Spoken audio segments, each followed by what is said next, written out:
ಪಾಂಡವಪುರ ತಾಲೂಕಿನ ಬನಘಟ್ಟ ಸೇತುವೆ ಹಾಗೂ ಬನಘಟ್ಟ ಬಾಬುರಾಯನಕೊಪ್ಪಲು ನ್ಯಾಷನಲ್ ರಸ್ತೆ ಕಾಮಗಾರಿ ವಿಳಂಬವನ್ನು ಖಂಡಿಸಿ ಬಿಜೆಪಿ ಮುಖಂಡರಾದ ಎಚ್ಎನ್ ಮಂಜುನಾಥ್ ಹಾಗೂ ಸಾರ್ವಜನಿಕರ ನೇತೃತ್ವದಲ್ಲಿ ನ್ಯಾಷನಲ್ ಹೈವೇ ಇಂಜಿನಿಯರ್ ಉಜ್ಜೀವನಿ ಕೊಪ್ಪ ರವರ ವಾಹನವನ್ನು ತಡೆದು ಅಧಿಕಾರಿಗಳ ವಿರುದ್ಧ ಧಿಕ್ಕಾರಗಳನ್ನು ಕೂಗಿ ಪ್ರತಿಭಟಿಸಲಾಯಿತು. ಪ್ರತಿಭಟನೆಯ ವಿಷಯ ತಿಳಿದು ಸ್ಥಳಕ್ಕೆ ಬಂದ ಸಬ್ ಇನ್ಸ್ಪೆಕ್ಟರ್ ಉಮೇಶ್ ರವರು ನ್ಯಾಷನಲ್ ಹೈವೇಗೆ ಸಂಬಂಧಪಟ್ಟ ಮೇಲಧಿಕಾರಿಗಳ ಜೊತೆ ಫೋನ್ ಕರೆ ಮೂಲಕ ಮಾತನಾಡಿದರು. ಅಧಿಕಾರಿಗಳು ನವೆಂಬರ್ 1ನೇ ತಾರೀಕು ಬನಘಟ್ಟ ಸೇತುವೆಯನ್ನು ಸಾರ್ವಜನಿಕರಿಗೆ ಮುಕ್ತವಾಗಿ ತಿರುಗಾಡಲು ಅನುವು ಮಾಡಿಕೊಡಲಾಗುವುದು ಎಂದು ತಿಳಿಸಿದರು.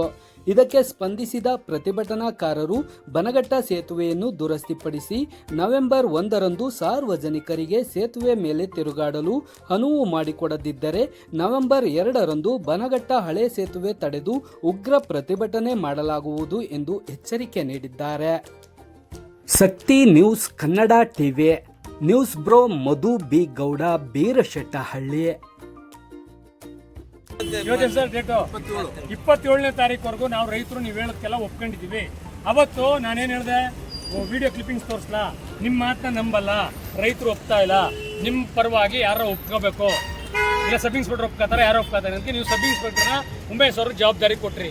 ಇವತ್ತು 27ನೇ ತಾರೀಕು ಆಯಿತು, ಬಂದಿಲ್ಲ. ಈಗ ನೀವು ಆ ಉತ್ತರಕ್ಕೆ ಅವತ್ತಿನ ವಿಚಾರಕ್ಕೆ ಸ್ಟಿಕನಾಗಿರ್ಬೇಕು. ಅವತ್ತು ಮಾಡೋದೇನು ವಿಚಾರ, ಪುರಸಭೆಯವರು ಬೋರ್ಡ್ ಹಾಕಬೇಕು ಅಂತ ಒಂದು, ಈ NH ರೋಡರು ಇದನ್ನು ಸರ್ಕಲ್ ಮಾಡಬೇಕು ಅಂತ, ಇದೆಲ್ಲ ಪಟ್ಟೆ ಬರೀಬೇಕು ಅಂತ ಹೇಳಿ ಎರಡು ನಿಮ್ಮದು, ಮೂರನೇ ವಿಷಯನೇ ನಿಮ್ಮದು. ಏನು ಮಾತಾಡಬೇಕು ಅವತ್ತು? ಆಗ ನೀವು ಟೈಮ್ ತಗೊಂಡ್ರಿ, ನಾವು ಒಪ್ಪಲಿಲ್ಲ. ಆಗಸ್ಟ್ ಒಂದು ಲಾಂಗ್ ಟೈಮ್ ಆಯಿತು ಒಂದು, ಹಂಗೂ 2 ತಿಂಗಳು ತಗೊಂಡ್ರಿ. ಇವತ್ತು ನೀವು ಹಿಂಗೆ ಮಾಡಿಲ್ಲ. ನೀವು ಮಾಡಬೇಕಾದ ನಮಗೆ ರೈತರು ಇಲ್ಲಿ ರಸ್ತೆಯಲ್ಲಿ ನಮಗೆ ವೆಹಿಕಲ್ನ ತರದಿದ್ದಾರೆ ಅಂತೇಳಿ ನೀವೀಗ ಪೊಲೀಸ್ ಕರೆಸಿ. ಹಂಗಲ್ಲ, ನಾನು ಹಂಗಲ್ಲ ನಿಮ್ಗೆ ಹೇಳಿದ್ರು, ಟೈಮಲ್ಲ ಸಹ. ನೀವು 1 ವರ್ಷ ತಗೊಳ್ಳಿ. ಅವತ್ತು ಮಾತಾಡ್ತಾರೆ ಯಾರು? ಆಗಸ್ಟ್ 10ನೇ ತಾರೀಕು ಮಾತಾಡ್ತಾರೆ ಯಾರು? ಜವಾಬ್ದಾರಿ ತಗೊಂಡ್ರೆ ಯಾರು? ನಾನು ಒಪ್ಪಲಿ. ಅವತ್ತು ಕರೆಸಿ.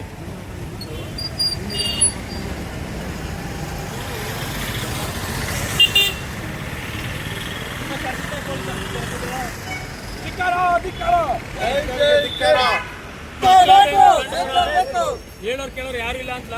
ಆಗಸ್ಟ್ 10ನೇ ತಾರೀಕು ಇವ್ರದ್ದೇನಿದು ಬನಘಟ್ಟ ಬನಘಟ್ಟದಿಂದ ರೋಡ್ ತಗೊಂಡೋಗಿ ಸಗಾಯಣ್ಣ ನಿದ್ರ ತಗೊಂಡೋಗಿ ನಿಲ್ಸವ್ರಲ್ಲ, ಜಸ್ಟ್ ಮಿಸ್ ನನ್ನೇ ಹಿಂದೆಗಡೆ ಕಾರನ್ನು ಹಾಕ್ಕೊಂಡೋಗಿದ್ರೆ ಕನ್ಸಾರ್ದಂಗೆ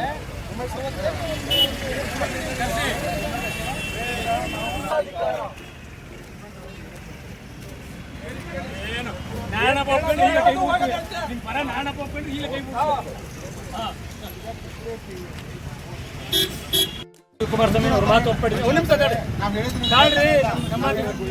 ತಾಳ್ರಿ, ಇದೇ ತರ ಮಾತಾಡ್ತೀರಿ ನೀವು. ನಂತ ವಿಡಿಯೋ ಅದು ತೋರಿಸ್ಲಾ? ನಿಮ್ಮ ಮಾತು ನಾನು ಒಪ್ಪಿಲ್ಲ ಅಂತ ಹೇಳಿದ್ರಿ. ಸಬ್ ಇನ್ಸ್ಪೆಕ್ಟರ್ ಜವಾಬ್ದಾರಿ ಕೊಟ್ಟಿದ್ದು ಆಗಸ್ಟ್ 10ನೇ ತಾರೀಕು ಓಪನ್ ಮಾಡ್ತೀನಿ ಅಂತ ಹೇಳಿದ್ರಿ. ಈಗ ನೀವು ಮಾತಾಡ್ಸೇ ಕೊಡ್ತಾ ಇಲ್ಲ. ನಿಮ್ಗೆ ಉಳಿದಿರೋದು ಒಂದೇ ಮಾರ್ಗ, ಎಲ್ಲ ವೆಹಿಕಲ್ನ ತಪ್ಪಿದ್ದಾರೆ, ರೈತರು ತೊಂದರೆ ಕೊಡ್ತಾವ್ರೆ ಅಂತ ಹೇಳಿ ಪೊಲೀಸ್ ಕರ್ಸಿ ಅರೆಸ್ಟ್ ಮಾಡಿ. ಬಲೋ ಭಾರತ್ ಮಾತಾ ಕಿ ಜೈ. ಯಾವತ್ತು ರೈತರಿಗೆ ಮಾತು ಕೊಡ್ಬೇಕಾದ್ರೆ ಹೆಂಗಿರ್ಬೇಕು ಅಂತ ಬುದ್ಧಿ ಕಲಿಸ್ತೀವಿ ನಿಮ್ಗೆ.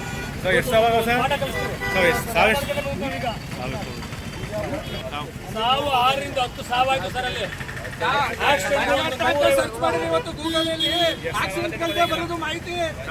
ಬನಘಟ್ಟ ಸೇತುವೆದು ಗೂಗಲ್ ಸರ್ಚ್ ಮಾಡಿದ್ರೆ ಆಕ್ಸಿಡೆಂಟ್ ಪ್ಲೇಸ್ ಅಂತ ತೋರಿಸ್ತದೆ.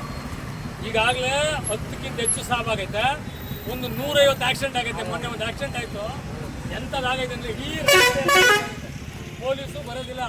ನಿಜವಾಗ್ಲೂ ಹೇಳ್ಬೇಕು ಅಂದರೆ ಬನಘಟ್ಟ ಜನ ಆ ರಸ್ತೆಯಲ್ಲಿ ಬೇಕಾದಷ್ಟು ಹಿಂಸೆ ತಗೊಂಡು ಎಲ್ಲರಿಗೂ ಹೆಲ್ಪ್ ಮಾಡ್ತಾವ್ರೆ, ಓಡಾಡಕ್ಕೆ ಆಯ್ತಾ ಇಲ್ಲ. ಉಜ್ಜನ್ ಕೊಪ್ಪರು ಇವತ್ತೊಂದು ದಿನ ಅವ್ರು ಸಸ್ಪೆಂಡ್ ಆಗಬೇಕು, ಇಲ್ಲ ಅವ್ರ ಮಾತಂತೆ ನಡ್ಕೋಬೇಕು. ಧಿಕ್ಕಾರ ಧಿಕ್ಕಾರ ಧಿಕ್ಕಾರ ಧಿಕ್ಕಾರ. ಸುಮ್ಮನೆ ಬರೋದು ಆಗಸ್ಟ್ 10ನೇ ತಾರೀಕಿಂದ ಕರಿತಾ ಇದ್ದೀನಿ. ಆಗಸ್ಟ್ 27ನೇ ತಾರೀಕು ಇವತ್ತು ಬಂದವ್ರೆ. ಇವತ್ತು ಬಂದು ಪೊಲೀಸ್ ಇಲ್ಲ, ಮಾತು ಕೊಡೋದಕ್ಕೆ ಯಾರೂ ಇಲ್ಲ. ಇನ್ನೂ ಟೈಮ್ ತಗೋತಾರಂತೆ. 6 ತಿಂಗಳು ಬೇಕಂತ ಇನ್ನೂ ಟೈಮ್.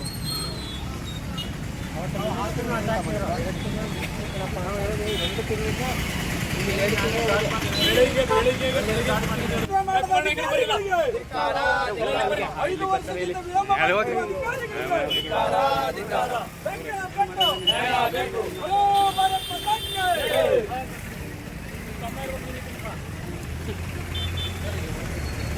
ರೈತ ಪರ ಹೋರಾಟಕ್ಕೆ, ರೈತ ಪರ ಹೋರಾಟಕ್ಕೆ.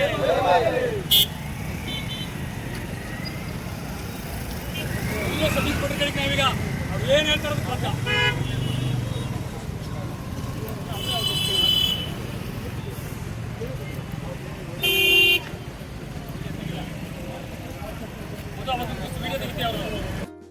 ಅವರೇ ಮಧ್ಯಸ್ಥಿಕೆ ವಹಿಸಿ ಈ NH ರೋಡಲ್ಲಿ ಆಗ್ತಕ್ಕಂಥ ಆಕ್ಸಿಡೆಂಟ್ಗೆ ಇಲ್ಲಿ ಏನು ಸ್ಪೀಡ್ ಬ್ರೇಕರ್ಗಳನ್ನ ಹಾಕಬೇಕು ಅನ್ನೋಂಥ ವಿಚಾರ, ಮತ್ತು ಮುನ್ಸಿಪಾಲ್ಟಿಯವರು ಬೋರ್ಡ್ ಹಾಕಬೇಕು ಅಂತ ಮುನ್ಸಿಪಾಲ್ಟಿಯವರು ಹಂಗೂ ಚಿಕ್ಕದಾಗಿ ಹಾಕಿದ್ರು, ಹಂಗಾದ್ರೆ ಸಮೀಕ್ ಅವರು ಹಾಕಿದ್ರು.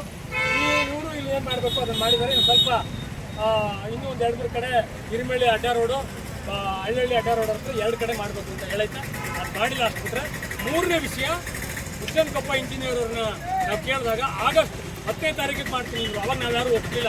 ಒಪ್ಪಿಗೆ ಇದ್ದಾಗ ವಾದ ವಿವಾದ ಕೊನೆಗೆ ನಿಮ್ಮ ಮಾತಿನಲ್ಲಿ ನಮಗೆ ನಂಬಿಕೆ ಇಲ್ಲ, ನೀವು 2 ತಿಂಗಳು ಅಂತ ಅಂದ್ಬಿಟ್ಟು ಹೇಳಿದಂಥ ಸಂದರ್ಭದಲ್ಲಿ ಸತೀಶ್ ಕೊಟ್ಟು ಉಮೇಶ್ ಅವ್ರನ್ನ ಮಾತು ತಗೊಂಡು ಅವರ ಮಾತಿಗೆ ಗೌರವ ಕೊಟ್ಟು ಸ್ಟ್ರೈಕ್ನ ವಾಪಸ್ ತಗೊಂಡು.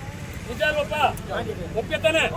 ಈಗ ಅದರಂತೆ ಸರ್ ತಾವು ಬಂದಿದ್ದೀರಿ, ನೀವೇನು ಹೇಳ್ತೀರಿ ಗೊತ್ತು ಒಪ್ಪಿಗೆ ಸರ್. ಯಾಕೆಂದರೆ ಆಗಸ್ಟ್ 10ನೇ ತಾರೀಕಿಂದ ಇವತ್ತು ಗಂಟೆ ಅವ್ರನ್ನ ಇವಾಗ ಬರ್ತೀವಿ, ಆವಾಗ ಬರ್ತೀವಿ, ನಾಳೆ ಬರ್ತೀವಿ ಅಂತದ್ದು ಆಗಸ್ಟ್ 27ನೇ ತಾರೀಕು ಆಗೈತೆ. ಈಗಲೂ ಒಂದು ಕತೆ ಬರ್ತಾ ಬಂದವರು. ನಾನು ಹೇಳಿದೆ ಈ ಚಿತ್ರಕಥೆಗೆ ನಮ್ಮ ಉಮೇಶ್ ಸರ್ರೇ ಬರಬೇಕು, ಅಲ್ಲಿವರೆಗೂ ನಾವು ಇಲ್ಲೇ ಇರ್ತೀವಿ ಅಂತ ಹೇಳಿ ನಿಂತಿರ್ತೀವಿ. ತಾವು ದಯಮಾಡಿ ಈ ವಿಷಯಕ್ಕೆ ನೀವೇನು ನ್ಯಾಯ ಕೊಡ್ತೀವಿ ಕೊಡ್ತೀವಿ.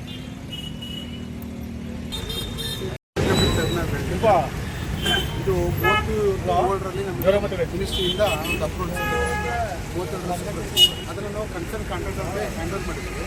ಅವರು ಕನ್ವಿನ್ಸ್ ಮಾಡಿದ್ದಾರೆ. ಮೂರು ಟೆಸ್ಟ್ ಮಾಡೋಕ್ಕೆ ಹೇಳಿದ್ದಾರೆ. ಒಂದು ಬೇರಿಂಗು, ಸ್ಟೇನ್ ಗೇಜು. ಈ 3 ಟೆಸ್ಟಲ್ಲಿ ಕಾರ್ ಟೆಸ್ಟ್ ನಡೀತಾ ಇದೆ, ಮುಗಿದಿದೆ. ಅದು ಇವತ್ತು ಮುಗಿದಿದೆ. ಇನ್ನು 2 ಸ್ಟೇಜ್ ಮುಗಿಸ್ಕೊಂಡು ಇನ್ನು ಮುಂದಿನ 2 ಕಡೆ ಅಪ್ರೋಚ್ ರೋಡ್ ಕಂಪ್ಲೀಟ್ ಮಾಡ್ಕೊಂಡು ಇನ್ನೊಂದು 2 ತಿಂಗಳಲ್ಲಿ ನಾವು ಟ್ರಾಫಿಕ್ ಅಂತ ಯೋಚನೆ ಮಾಡ್ಕೊಂಡು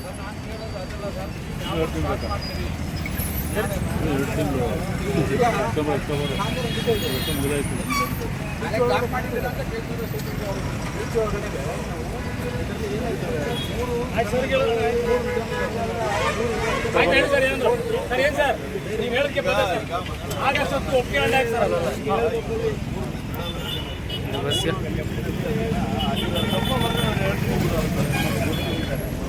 ಅದರಲ್ಲಿ ಈಗ ಒಂದು ವರ್ಕ್ ಕಂಪ್ಲೀಟ್ ಆಗಿದೆ, ಒಂದು ಸ್ಟೇಜ್. ಸೆಕೆಂಡ್ ಸ್ಟೇಜ್ ಏನಿದೆ ಅದೆಲ್ಲ ಅವೆಲ್ಲ ಟೆಕ್ನಿಕಲ್ ಟರ್ಮ್ಸ್ ಅವೇ. ನಾರ್ಮಲ್ ಆಗಿ ಯಾರಿಗೂ ಅರ್ಥ ಆಗಲ್ಲ, ನನಗೂ ಅರ್ಥ ಆಗಲ್ಲ, ನಿಮಗೂ ಅರ್ಥ ಆಗಲ್ಲ. ಆ ಫೀಲ್ಡಲ್ಲಿ ಇರ್ತಕ್ಕಂಥವ್ರಿಗೆ ಅರ್ಥ ಆಗುತ್ತೆ. ಇನ್ನು 2 ಸ್ಟೇಜ್ ಕಂಪ್ಲೀಟ್ ಆಗಬೇಕು. 2 ಸ್ಟೇಜ್ ಕಂಪ್ಲೀಟ್ ಆದ ನಂತರ ಫೈನಲಿ ಒಂದು ಒಪಿನಿಯನ್ ಕೊಡ್ತಾರೆ ಅವರು, ಅದನ್ನು ಓಡಾಡೋಕ್ಕೆ ಫಿಟ್ ಇದೆಯೋ ಅಂತಂದ್ಬಿಟ್ಟು. ಅದು ಫಿಟ್ ಆದ ತಕ್ಷಣ ಫಿಟ್ ಆಗೋದ್ರ ಜೊತೆಗೆ ಇನ್ನೆರಡು ಸ್ಟೇಜ್ ಕಂಪ್ಲೀಟ್ ಆದಮೇಲೆ ಅಪ್ರೋಚಿಂಗ್ ರೋಡನ್ನು ಕಂಪ್ಲೀಟ್ ಮಾಡ್ಕೊಂಡು ನಾವು ಇವತ್ತಿಂದ 2 ತಿಂಗಳು ಒಳಗಡೆಗೆ ರೋಡನ್ನು ನಾವು ಕ್ಲಿಯರ್ ಮಾಡಿ ಓಪನ್ ಮಾಡ್ತೀವಿ ಪಬ್ಲಿಕ್ ಮೂವ್ಮೆಂಟಿಗೆ ಅಂತ ಹೇಳ್ತಾ ಇದ್ದಾರೆ ಅವ್ರ ಅಭಿಪ್ರಾಯ. ಅದು ಅವ್ರ ಅಭಿಪ್ರಾಯ. ಆದಷ್ಟು ಬೇಗ ಮಾಡ್ಬೋದಾದ್ರೆ ನಮ್ಮ ತಗೊಳ್ಳಿ ಸರ್. ಉಜ್ಜನಕೊಪ್ಪರು ಹೆಂಗೆ ಅಂದರೆ ಸ್ಟ್ರೈಕ್ ಯಾವತ್ತು ಮಾಡ್ತೀವಿ ಅಲ್ಲಿಂದ 2 ತಿಂಗಳು ತಗೋತಾರೆ. ಉದಾಹರಣೆ ಆಗಸ್ಟ್ 10ನೇ ತಾರೀಕು ನಾವು 11ಕ್ಕೆ ಮಾಡಬೇಕಾಗಿತ್ತು. ಅವ್ರು ಈಗ ಬೇಡ ಅವಾಗ ಸಿಗ್ತೀನಿ ಇವಾಗ ಸಿಗ್ತೀನಿ ಅಂತಂದರು. ಇವತ್ತು ಮಾಡ್ತಾ ಇರೋದ್ರಿಂದ 2 ತಿಂಗಳು ಹೇಳ್ತಾರೆ. ನಾವು ಇನ್ನು 2 ತಿಂಗಳು ಲೇಟಾಗಿ ಸ್ಟಾರ್ಟ್ ಮಾಡೋದು ಅನ್ನಿ ಸ್ಟ್ರೈಕ್ನ, ಅಲ್ಲಿಂದ 2 ತಿಂಗಳು ಹೇಳ್ತಾರೆ. ಅವತ್ತು ಸರ್ ನಿಮಗೆ ತೋರಿಸಿ ಅಂದ್ರೆ ಬೇಕಾದ್ರೆ ನೆನೆಸಿಸ್ತೀನಿ, ನೀವು ಸಾಕು ನಾನು ಒಪ್ಪಿಲ್ಲ ಅವತ್ತು ಇವ್ರ ಮಾತು ಮೇಲೆ ಒಪ್ಪಿಗೆ ಇಲ್ಲ ಅಂತ. ಈಗ ದಯವಿಟ್ಟು ಇವ್ರು ಮೇಲ್ಪಟ್ಟ ಅಧಿಕಾರಿ ಬರಲಿ, ಈ ಮಾತನ್ನ ಹೇಳಲಿ, ಸರಿನಾ? ಇಲ್ಲ ನಮ್ಮ ಎದುರುಗಡೆ ಫೋನಲ್ಲಿ ಮಾತಾಡಿ ಕರೆಕ್ಟಾಗಿ ಟೈಮ್ ಹೇಳಿ. ನೀವು ಅದು ಬಿಟ್ಟು ನೀವು ಇವತ್ತು ಸ್ಟ್ರೈಕ್ ನಾನು ಫೋನ್ ಮಾಡಿದ್ದೆ ಸರ್. ಆದರೆ ಒಂದು ನಿಮಿಷ ಆಗಸ್ಟ್ 10ನೇ ತಾರೀಕು ಬರೋಕ್ಕೆ ಮುಂಚೆ ಸ್ಟ್ರೈಕ್ ಫೋನ್ ಮಾಡಿದ್ದೆ. ನೋಡಿ ರಸ್ತೆಯವ್ರದ್ದು ಕೆಲಸ ಆಯಿತು, ಮುನ್ಸಿಪಾಲ್ಟಿ. ಮೂರನೇ ವಿಷಯ ನಿಮ್ಗೆ ನಾನು ಫೋನ್ ಮಾಡಿದಾಗ 2 ತಿಂಗಳು ಹೇಳಿದ್ರು. ಈಗ ನೀವು ಬಂದ್ರಲ್ಲ, ನೀವು ಬಂದುತ್ತವಿಂದ 2 ತಿಂಗಳು ಹೇಳ್ತಾರೆ. ನಾಳೆ ಬಾ ಅಂತ ಬರೀತಿದ್ರು ಮೊದಲು. ಆ ಟೈಪ್ ಆಗೋಗೈತೆ ಬಂಗಡೆ ಸರ್. ವರ್ಕ್ ಸ್ಟಾರ್ಟ್ ಮಾಡಿದ್ದಾರೆ. ನಾನು ಮೊನ್ನೆ ನೋಡಿ ಬಂದೆ. ಸರ್ ಸ್ಟ್ರೈಕ್ ಮಾಡ್ತೀವಿ ಅಂತ ಹೇಳಿ ವರ್ಕ್ ಸ್ಟಾರ್ಟ್ ಮಾಡಿಬಿಟ್ಟು ಹಾಲೆ ಖಾಲಿ. ಸ್ಟ್ರೈಕ್ ಯಾವಾಗ ಮಾಡಲಿಲ್ಲ, ಹಾಲನ್ನ ಖಾಲಿ ಮಾಡಿಸ್ಬಿಟ್ರು. ಹೇಳಿ ಸ್ಟ್ರೈಕ್ ಕೆಲಸ ಮಾಡ್ತಾರಪ್ಪ. ಹೇಳ್ರಿ ಸರ್ತಿ ಮಾತಾಡ್ಸ್ರಿ ನೀವು ಹೇಳೋದು ಮಾತಾಡಲ್ಲ. ಮುತ್ತಿಗೆ ಹಾಕೋರಿ ಅಂತ ಹೇಳ್ರಿ. ರೈತರು ಮುತ್ತಿಗೆ ಹಾಕೋರಿ ಗಲಾಟೆ ಮಾಡ್ತಾರೆ ಅಂತ ಹೇಳಿ.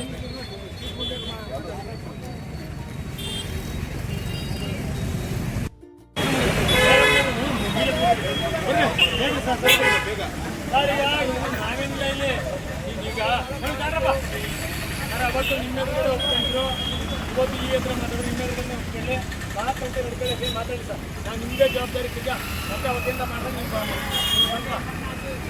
ದಯವಿಟ್ಟು ನೀವು ಸರ್ ನವೆಂಬರ್ 1ರಿಂದ ಸಾರ್ವಜನಿಕರಿಗೆ ಓಡಾಡಕ್ಕೆ ಮುಕ್ತ ಅವಕಾಶ ಕೊಡ್ತೀರಾ? ನವೆಂಬರ್ 1 ಮಾಡಿದ್ರೆ ನಾವೇನು ಎಲ್ಲ ಪರೀಕ್ಷೆಗಳು ಮುಗಿದು ನವೆಂಬರ್ 1ರಿಂದ ಸಾರ್ವಜನಿಕರ ಓಡಾಟಕ್ಕೆ ಮುಕ್ತ ಅವಕಾಶ ಮಾಡಿಕೊಡ್ತೀವಿ ಅಂತ ಹೇಳಿದ್ದಾರೆ. ಅವರಿಗೆ ಅವರ ಎಕ್ಸಿಕ್ಯೂಟಿವ್ ಇಂಜಿನಿಯರ್ ಅವರು ಹೇಳಿದ್ದಾರೆ. ಸೊ ಸಾರ್ವಜನಿಕ ಹಿತದೃಷ್ಟಿಯಿಂದಾಗಿ ನವೆಂಬರ್ 1ಕ್ಕೆ ಓಡಾಡಕ್ಕೆ ಅವಕಾಶ ಮಾಡಿಕೊಡ್ತಾರೆ. ಅವ್ರಿಗೂ ಒಂದಿಷ್ಟು ಕಾಲಾವಕಾಶ ಕೊಡೋದು ಒಳ್ಳೆಯದು ಸಾರ್ವಜನಿಕರು ಅನ್ನೋದು ನನ್ನ ಅಭಿಪ್ರಾಯ. ನವೆಂಬರ್ 2ನೇ ತಾರೀಕು ಬನಘಟ್ಟ ಸೇತುವೆ ಹತ್ರ, ಬನಘಟ್ಟ 1ನೇ ತಾರೀಕು ಬನಘಟ್ಟ ಸೇತುವೆ ಓಪನ್ ಮಾಡಿದ್ರೆ ಅವ್ರಿಗೊಂದು ಹಾರ, ಇಲ್ಲಾಂದ್ರೆ ನವೆಂಬರ್ 2ನೇ ತಾರೀಕು ಅದೇ ಜಾಗದಲ್ಲಿ ಉಗ್ರ ಪ್ರತಿಭಟನೆ. ಭಾರತ್ ಮಾತಾ